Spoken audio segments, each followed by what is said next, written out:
ఈ మధ్య నువ్వేదైనా ఇల్లు కొన్నావు. నేను ఇల్లు కొన్నాను అని స్టేటస్‌లో పెట్టుకోవడం. గృహప్రవేశం అయింది. గృహప్రవేశం స్టేటస్‌లో పెట్టుకోవడం. లేదు అంటే పిల్లల బర్త్‌డే పార్టీస్ స్టేటస్‌లో పెట్టుకోవడం. కారు కొన్నాను స్టేటస్‌లో పెట్టుకోవడం. ఏదైనా బంగారం కొన్నాం స్టేటస్‌లో పెట్టుకోవడం. లేదంటే మనం ఏదైనా ప్లేసెస్‌కెళ్ళడం స్టేటస్‌లో పెట్టుకోవడం. ఇలా పెట్టుకుంటాము.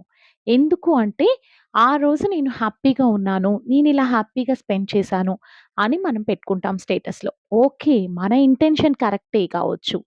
కాకపోతే నువ్వొకటి ఆలోచిస్తున్నావా? నీ హ్యాపీనెస్‌ని చూసి ఎవరు హ్యాపీగా ఫీల్ అవుతున్నారు? ఎవ్వరు హ్యాపీగా ఫీల్ అవ్వరు.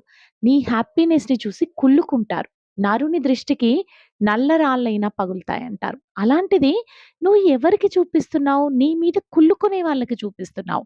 అవసరమా? అవసరమా? వాళ్ళ కళ్ళల్లో నీ ఫ్యామిలీ, నీ ఆనందాన్ని ఎందుకు పడేస్తున్నావలాగా?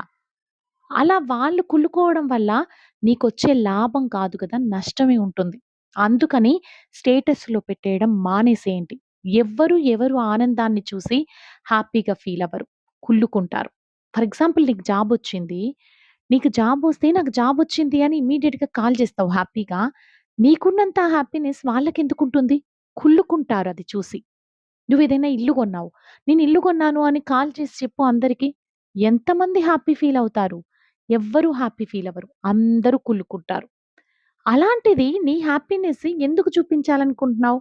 నీ హ్యాపీనెస్ చూపిస్తే హ్యాపీగా ఫీల్ అయ్యే వాళ్ళకన్నా కుళ్ళుకునే వాళ్ళే ఎక్కువగా ఉంటారు. అందుకని స్టేటస్‌లో పెట్టడం మానేసేయండి. మన హ్యాపీనెస్ మన వాళ్ళతో, మన చుట్టూ ఉన్న వాళ్ళతో పంచుకుంటే సరిపోతుంది.